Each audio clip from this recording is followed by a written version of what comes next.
I'm hoping and praying every day I take my father's side. You might wonder where we are right now. I was about 4 or 5, maybe 6 years old at the time. We are in my father's home village, where I used to spend every single one of my summers growing up. That village is in some place that's not so far from here. It's on the island of Haiti. Shout out to my brothers and sisters from the Dominican Republic who are here. Where are you? All right, there we are. All together, I see. So while I was not born in Haiti, I spent every single one of my summers there at my father's village, which was about 4 hours south of Port-au-Prince. And back then, one of the things that I remember very clearly is that there was no running water. There was no electricity. There was what might some see as a lot of poverty. In fact, I remember in the middle of the night, I used to be so scared because, you're 5, 6, 7, 8, 10 years old and you have to go to the bathroom and you're like, I am not going out to that outhouse that is a couple 100 meters away. I'm holding tight. And one might think that this is a story that I'm going to tell you about suffering, but it's not a story about suffering. In fact, what I noticed very early on is that despite the circumstances that people in my family and in my village, and if you're from the Caribbean, which many of you are, everybody in the village is family, right? Like everybody was family. Despite their circumstances, what I noticed is that I experienced that these were individuals who really actually lived with joy, who lived with resilience, who despite their challenges and their circumstances, which they were not in control of whatsoever, and if you know the history of Haiti, you know it has gone through a huge amount of social systemic injustice, which has led to the situation that it's in. But in spite of those circumstances, what I observed were individuals who were not crumbled by their circumstances, that were able to deal with their challenges, and regardless of their challenges, were able to experience life and not let those challenges determine who they are. So at a very early age, I became curious about this, actually a little fascinated, with the question of what makes the difference between individuals who crumble when they face challenges and those who don't. Same challenges, different experience.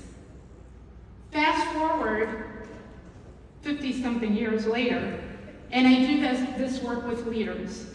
So I've been an executive coach for a little over 20 years, and one of the things that I've noticed in coaching is that when my clients come to me, first of all, they are high performers, they're hugely successful, they're just like you, right? They're very good at their job. They could be sitting here, maybe some of them are sitting here, I won't tell. But they sit here, and one of the things that they come to me, even though they're hugely successful and they're getting results, what they come to me with is usually something that sounds like this. Muriel, can you just make it stop? Could you just get the market to not have the downturn? Could you get the board off my back? Can you get my team to just do what it needs to do? Can you get my peers to stop interrupting me in meetings or sending me emails, or better yet, my boss to stop sending me emails at midnight? Can you just get the challenges to stop? And I have to look at them and be very honest and say, oh, I'm so sorry. The challenges are not going away. In fact, when you signed up to be a leader, this is what you signed up for.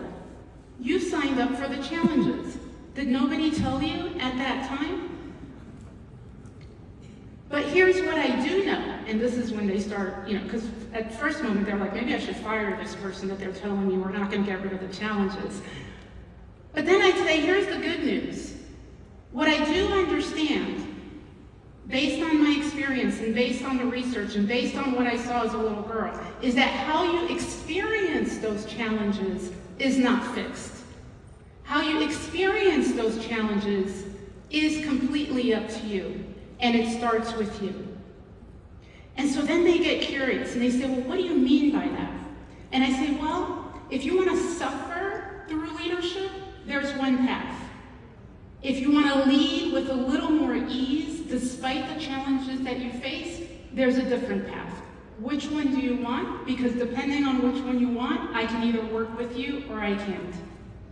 And so when we talk about suffering, because you might be a little surprised that I'm even using the word suffering with these high-powered individuals, or even in a leadership talk, let me explain a little bit what I mean. And let me forewarn you that a lot of my work is based on research, it is based on experience, but I also pull from a lot of teachings that have come down over centuries and centuries. And if you really dig deep, a lot of our wisdom teachers had a lot to say about leadership. One of them in particular, whose name is the Buddha. And so there's a story with the Buddha which really explains what suffering is all about. This parable is called the parable of the two arrows. Maybe some of you have heard about it. And it goes a little something like this. So the Buddha was with one of his students. I'm sure this is not how it's told in with the monks, but I'm going to say it my way. So the Buddha was with one of his students, and he asked the student, if you get hit by an arrow, does it hurt? What do you think the student said? Yes, of course, Buddha. Why are you asking me this? You're supposed to be all wise. Yes, it hurts. And then the Buddha said, if you get hit by a second arrow, does it hurt more? And what do you think the student said then? No, I don't know you. If you get hit by a second arrow, is it going to hurt more? Yes, absolutely, right? At this point, the student thinks the Buddha has lost it. Like, why are you asking me these questions? Yes, the second arrow hurts more. And so the Buddha said, the first arrow is what causes pain. These are the challenges that you face in life, in work, everywhere. They are the things that are out of your control. The traffic in the morning, right? The airplane who gets delayed. The CFO who comes and says, you've got to cut your budget. It's the CFO here, looking high. Okay? Oh, there's the CFO. He's getting pointed out. Not in your control. I'm helping you here. Not in your control. These are the things that cause us pain. We all face them. It is part of the human condition. But then the Buddha said the second arrow, that's what causes suffering. What is suffering? The student asked. And he said, it's the way that you respond to the first arrow. It's your interpretation of the first arrow. It's the story that you tell yourself about the first arrow, about the challenges you face. And the Buddha then said, here's the thing. Pain caused by these uncontrollable challenges is inevitable. Suffering is optional. And so if you find yourself at times in your leadership journey feeling like you're suffering, feeling like you're frustrated, feeling like you're stressed, we have to understand that this is actually in our control in terms of the ways that we experience the things that might be coming at us, the first arrow. And so what I came to understand is that so many of us, in fact all of us, it's universal, will have the first arrow. The question is, to what extent do you pick up the second one and shoot it at yourself? So you might be asking yourself, well, Muriel, what does that even mean? I don't get it. What do you mean how you relate to the challenges, how you relate to the pain? Let me share with a little personal story. So I'm a runner. I've been running for a little bit over 30 years. I've done half marathons, full marathons. Now I'm doing high rocks races, which if you don't know what that is, I don't recommend it unless you really want to go to hell, because it's hellish. In fact, there was somebody here, I don't know who it is, but I know she's probably here or part of this conference because she had a nice little Wyndham Beyond 2026 tote bag in the gym last night at 7 p.m. as I was running on the one treadmill in this hotel. And so here's my story with running and how it relates. So I have been running, and for many, many years, if you're a runner and you train for events, you know you have to train on hills, okay? It's just part of the endurance training. It's what makes you stronger. So there's a hill near my house in Washington, D.C., where I live, and I've been training on it for years. We call it, me and my friends, we call it Suicide Hill. And here's why. It is extremely long, probably a little over half a mile. It is extremely steep, And then it does this evil little thing where it's not just straight ski, it curves around. So just when you think it's done, it's not. It just keeps going and going and going. So I train on this hill, and for many, many years, I would get to the point where I get to the bottom of the hill, and I would look up, and then all these words that my mother doesn't want me to say would start coming up, you know? I'd start cursing the hill out, like, why do you have to be so long? I hate this hill. Why do I have to do this? And that would continue all the way as I was running this hill, just feeling really mad about it. Did it make me go any faster? No, it didn't. Did it make the hill feel worse? Yes, it did. But I'd keep doing it. One day, it was the middle of July, it was hot, it was humid. I was running up this hill. This time my friends were with me, so I was able to actually hear myself thinking. And there was a thought that came up, which is, Muriel, what if, instead of resisting the hill, what if you actually accepted this hill? Because you see, what was happening previously is while my legs were running with the hill, my mind was running against the hill. And so in that moment, I said, okay, I'm going to try something.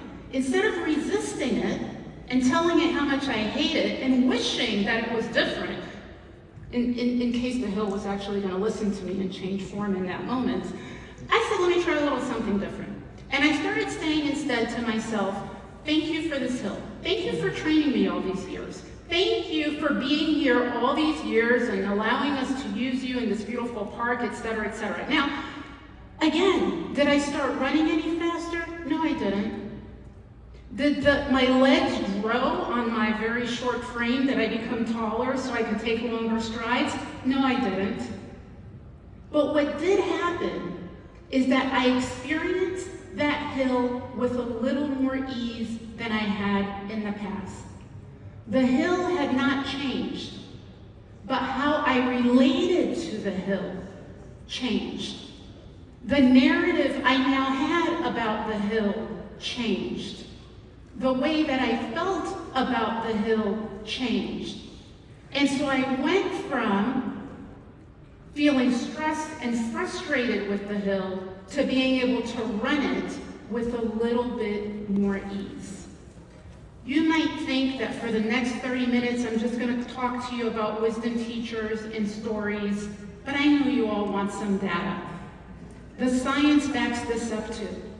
So if you know the work of Carol Dweck, she's done work, she's a social scientist, she's done work around growth mindset.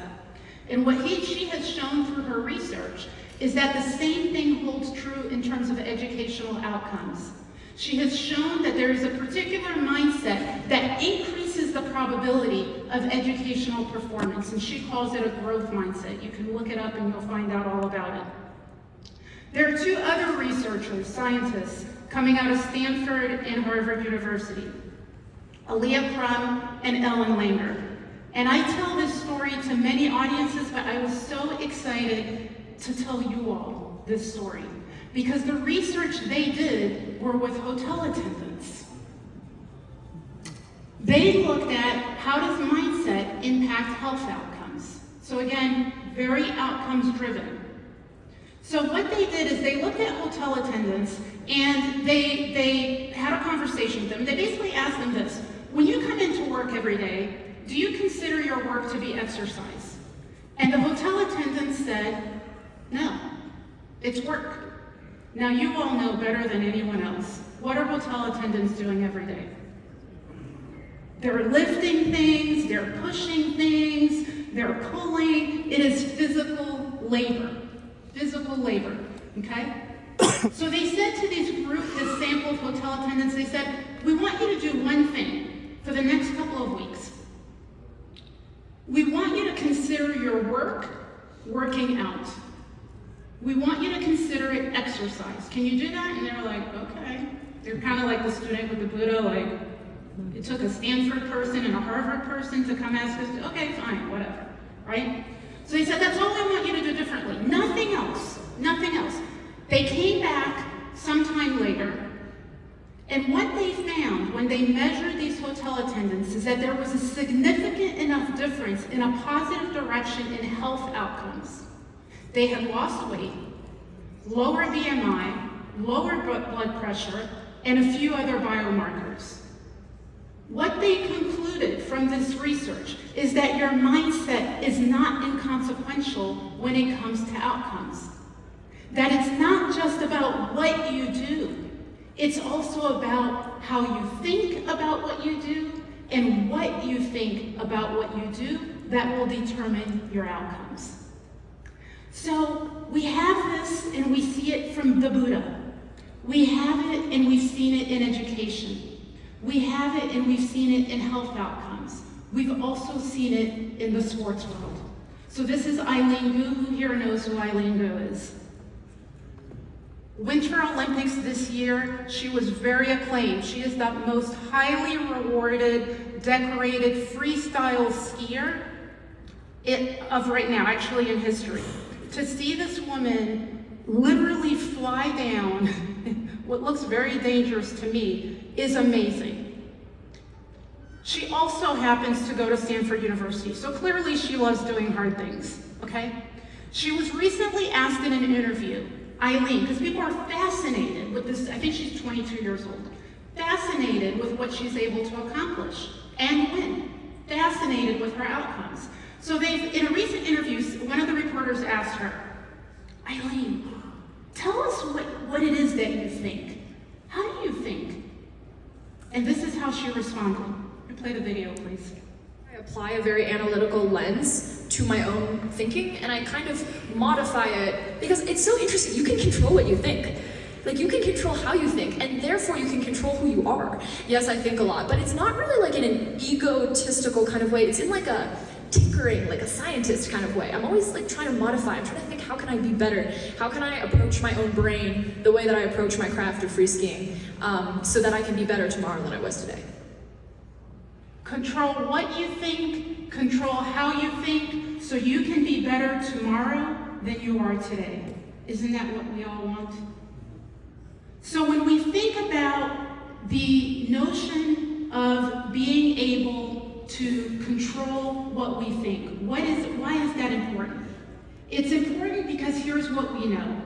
Our beliefs drive our behavior, and our behavior drive our outcomes.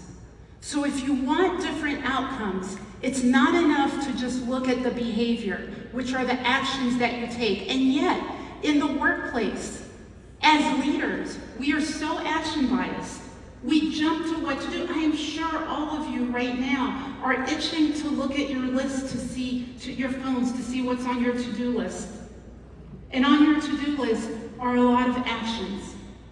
But how frequently do we stop and think about what are the beliefs that are actually driving these actions? And are they aligned with the outcome that I want? So when you feel like you are stuck, when you leave this conference, when you go beyond 2026, and you start thinking of what it is that you want to accomplish, start understanding that to really lead to sustainable change, you've got to also kick the tire on your assumptions. Not doing so can actually have dire consequences. And I know because I experienced it myself.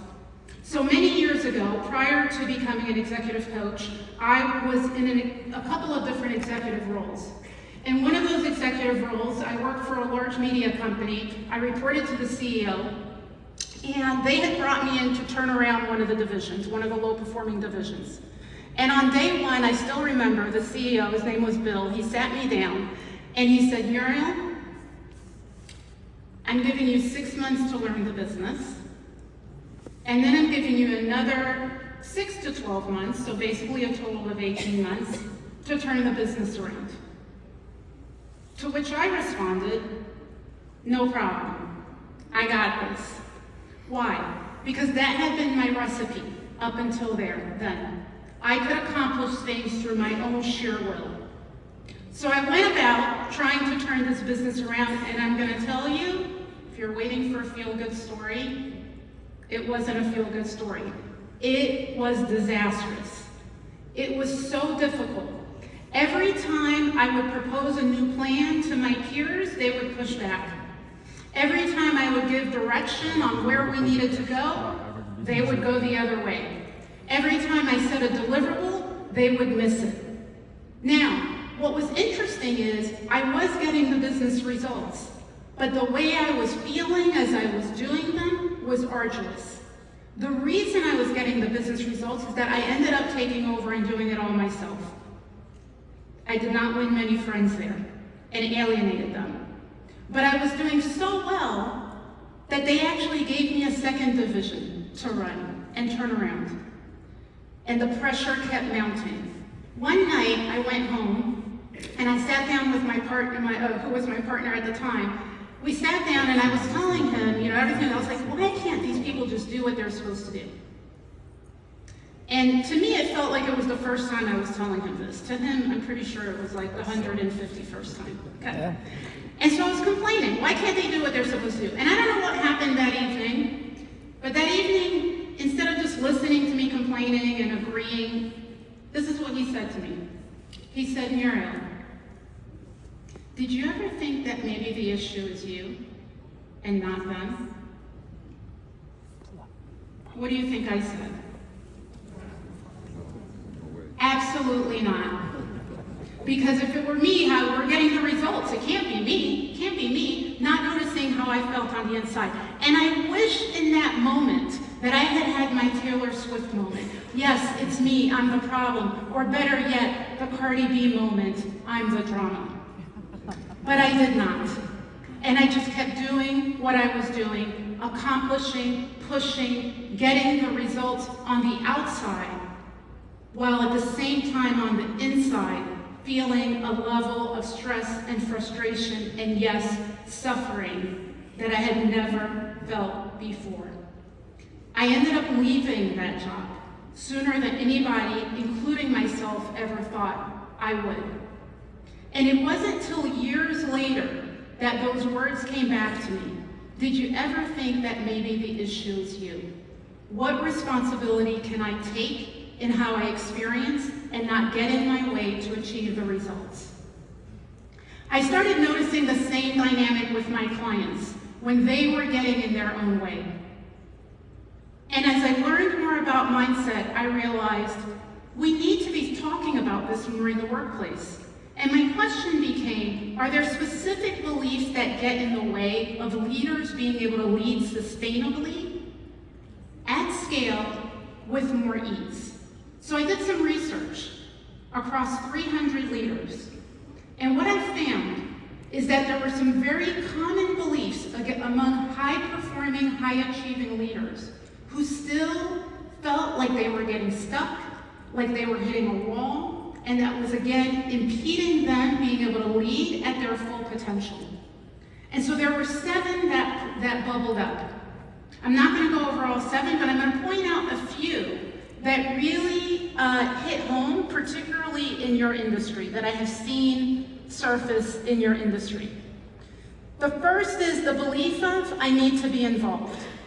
This plagues the leader. If you don't look to the left or the right, nobody will know that you have this belief, okay?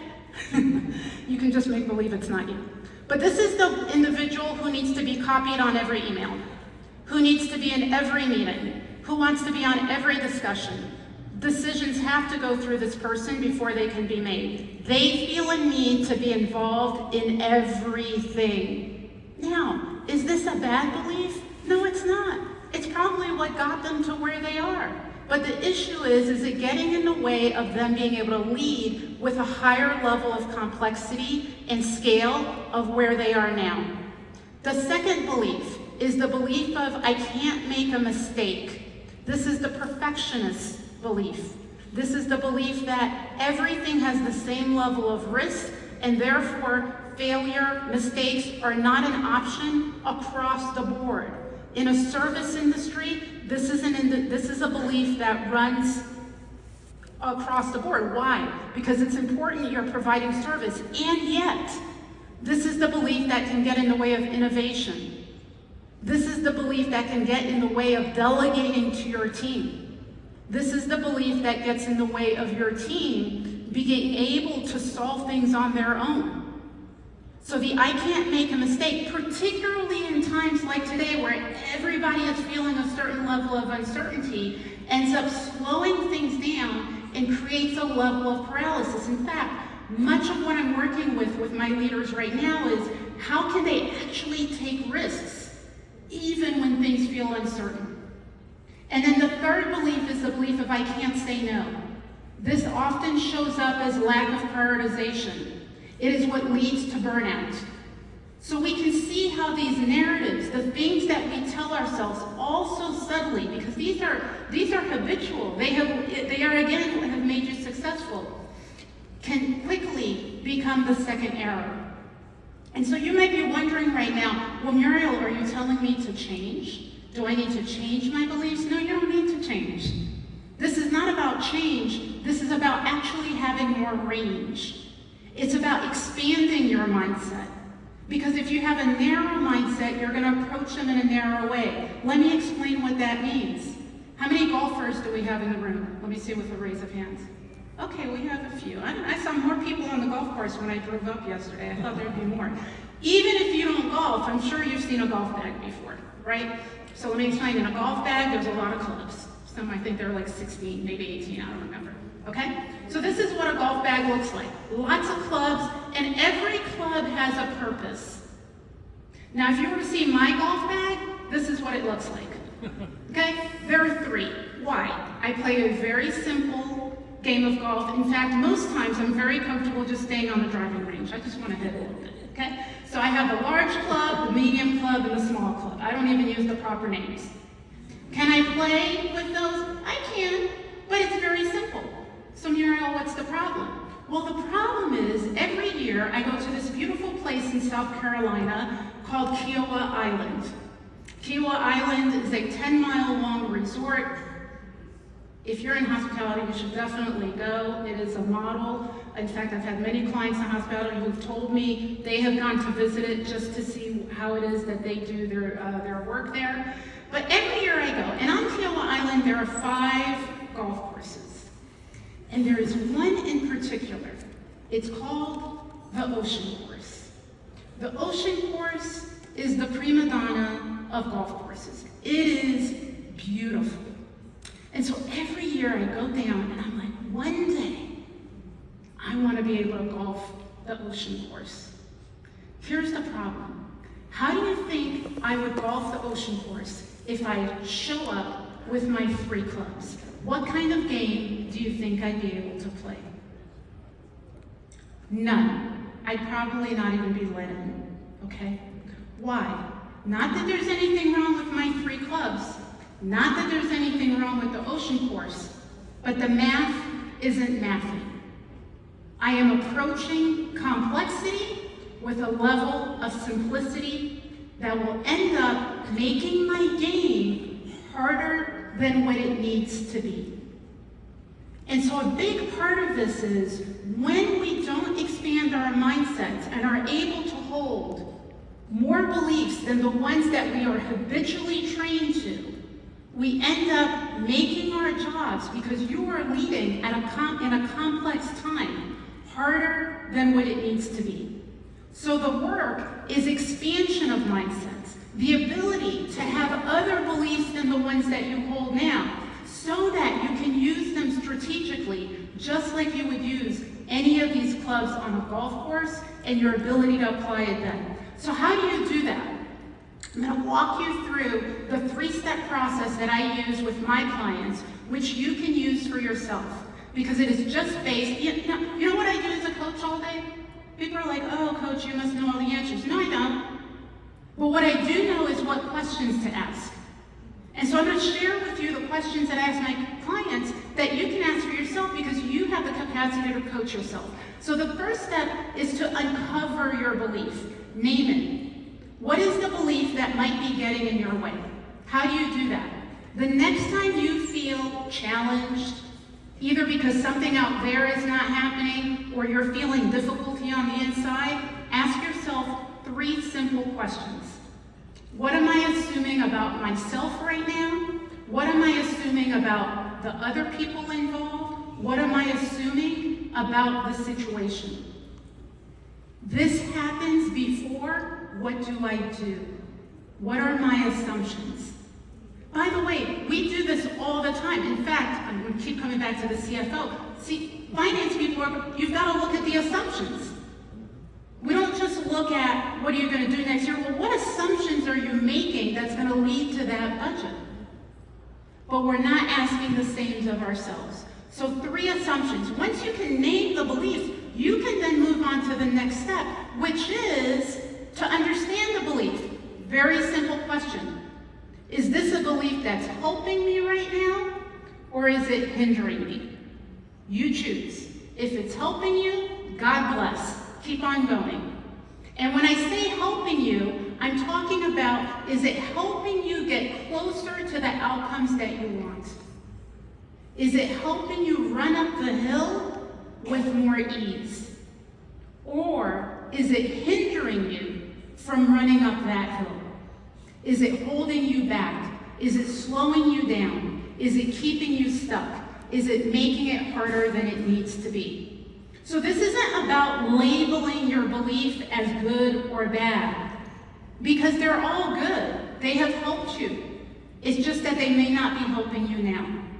And once you can identify whether it's helping you or hindering you, if it's hindering you, that's where the magic happens. You can move on to the 3rd step, which is unblocking from that belief, which is just a simple reframe.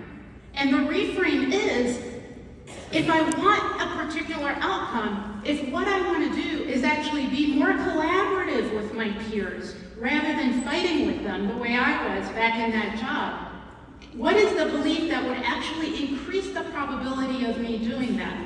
Well, it wouldn't be, I know I'm right and I know I have the answer. It would be, we have the answer.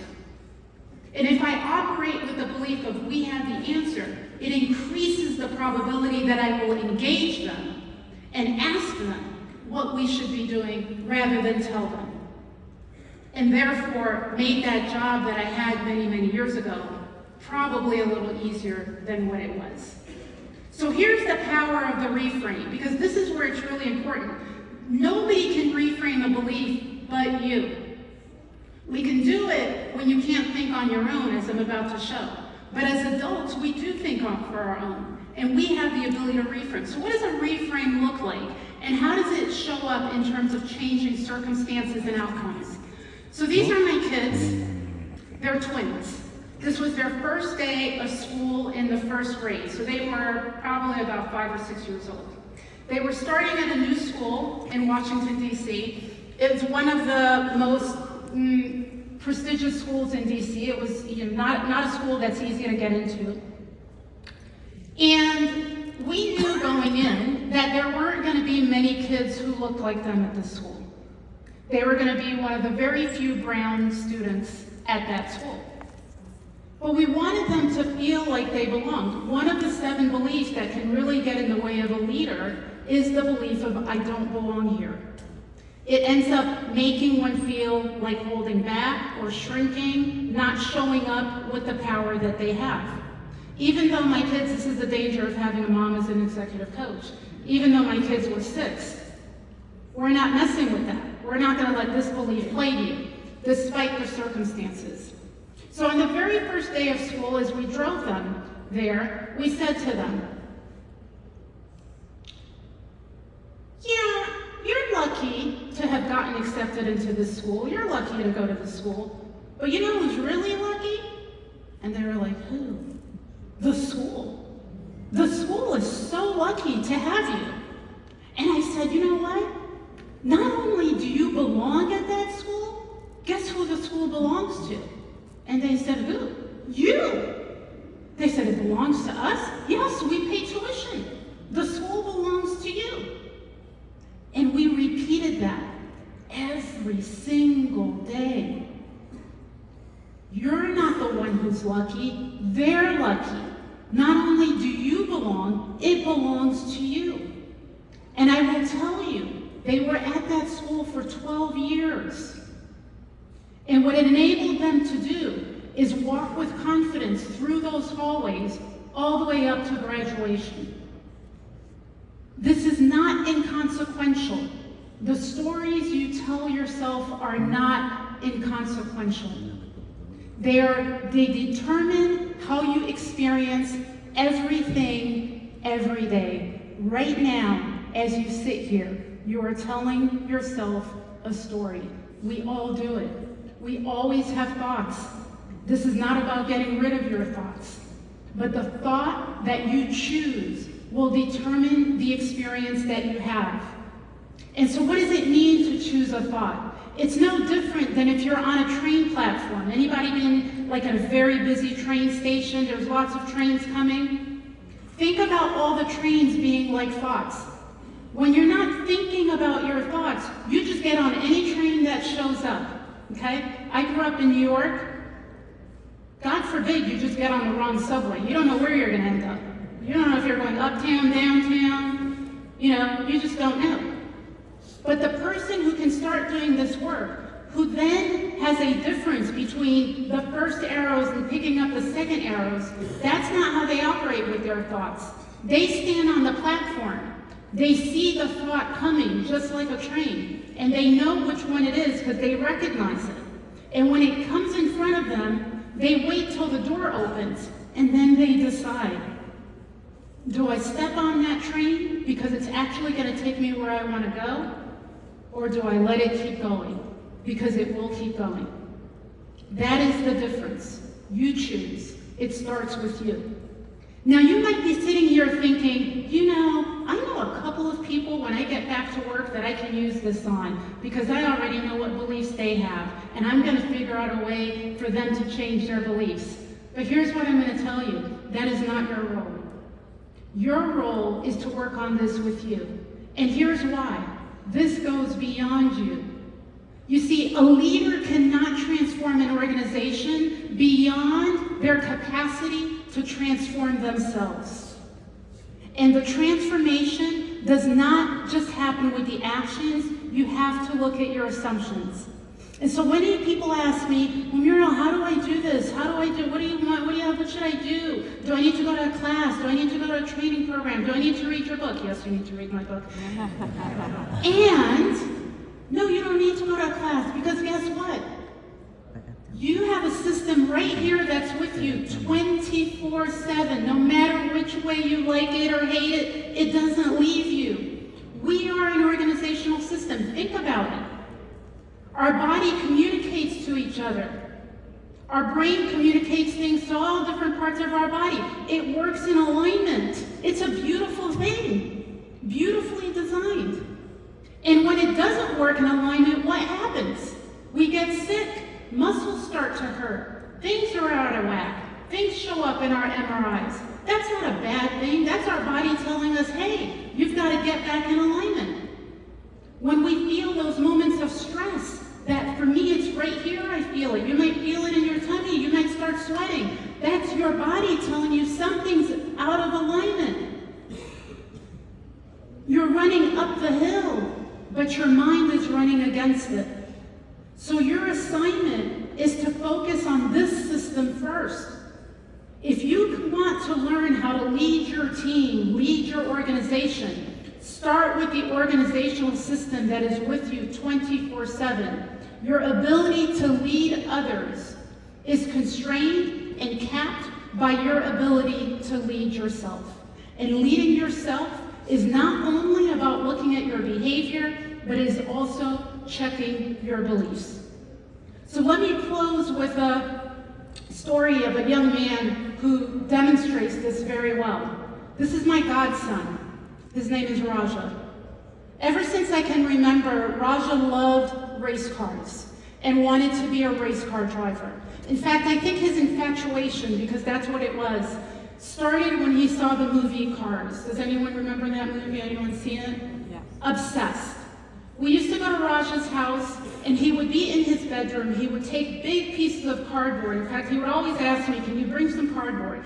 Big pieces of cardboard. He would cut them out, lay them out in his room, and then draw them like they looked like race car tracks. And then he would line up his little race cars, and he would simulate races. But here's the thing. He wasn't just simulating any race. He would watch the NASCAR races on TV, and then he would replicate them on the cardboard. This was at 5, 6 years old. Now, Raja lived in Washington, D.C., not too far from me. There are no racetracks in Washington, D.C. If you've ever been there, it's a city. It's an urban environment. And you need resources to go to a racetrack, which his family did not have. When he was a little older, we were able to get him a video simulation. He started doing racing on video, which is what you see here. Raja did not step or sit in a real, actual race car until he was 17 years old. Today, this is him, number 88. Please play the video. Raja thinks a big, huge arc in the turn to me. Allgaier's not sure where he's going to go. Coming back to the green and white checkered flag. It's in the air, and it belongs to the 88 of Raja Caruth. First career stage victory for the young driver from Washington, D.C. Raja is 22 years old. He is a professional NASCAR driver. He is one of 3 black drivers ever to win a national NASCAR race. He was recently interviewed, and in the interview he was asked, Raja, when you get in that car, don't you think like you're gonna die? And he said, I don't believe I'm gonna die when I go in that car. What I believe is that this car was designed to keep me safe. I believe that I might get into an accident, and I believe that the people who work on this car have my best interests at heart, and that they've engineered it in a way that keeps me safe. That belief that he chooses to pick up is what allows him to go out every single weekend and race around a track multiple times at 180 miles per hour and win, rather than stay frozen. Your beliefs are not inconsequential. They determine your outcomes, and they determine how you experience everything. Not just today, but beyond today when you leave this conference. So my friends, it's very important that you pay attention to what's happening to you presently, that you look at it closely. Because if you want to achieve your goals, your dreams, whatever it is that you're looking to do for yourself, for your team, for your organization, for your industry, for the world, it needs to show up now. Not just in the way that you're acting, but in the way that you're thinking. So in the words that have been passed on for generations, for centuries, across wisdom traditions, I